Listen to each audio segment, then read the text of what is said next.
Welcome, my friends, to Big Beef, where music legends put down their guitars just long enough to throw hands. Today, we tackle one of rock's most deliciously petty rivalries, David Lee Roth versus Sammy Hagar. Two frontmen, one band, and decades of squabbling over who wore the spandex the best. In 1978, Van Halen stormed the scene with David Lee Roth at the helm. Roth was a whirlwind of hair, high kicks, and ego so big it needed its own backstage pass.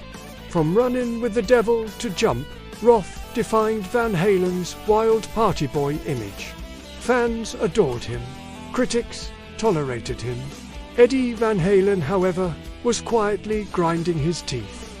By 1985, Roth had flounced off for a solo career, and in stepped Sammy Hagar, the Red Rocker himself. With Hagar, Van Halen went from sleazy Sunset Strip chaos to a slick arena rock juggernaut. #1 albums, power ballads, and lyrics that didn't sound like they were scribbled on a cocktail napkin at 3 a.m. Fans were split. Some cried betrayal. Others said, finally, a bloke who can actually sing. And thus began the eternal debate. Roth versus Hagar. Roth sneered that the band had turned into Van Hagar.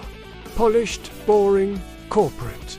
Hagar fired back that Roth was all hair and karate kicks. No voice.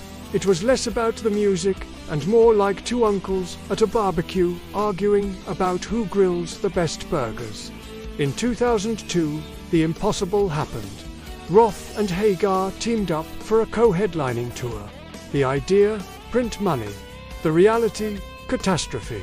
Backstage insults, competing egos, and a game of one-upmanship that made WWE look subtle.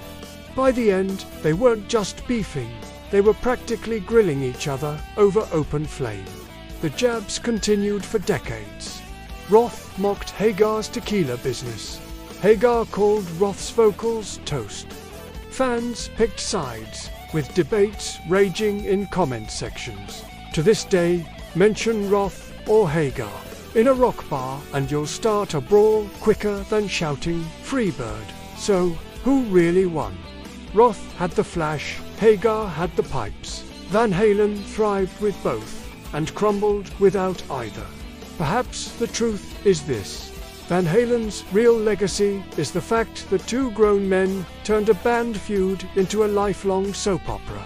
And honestly, we love them for it. Leave us your thoughts in the comment section.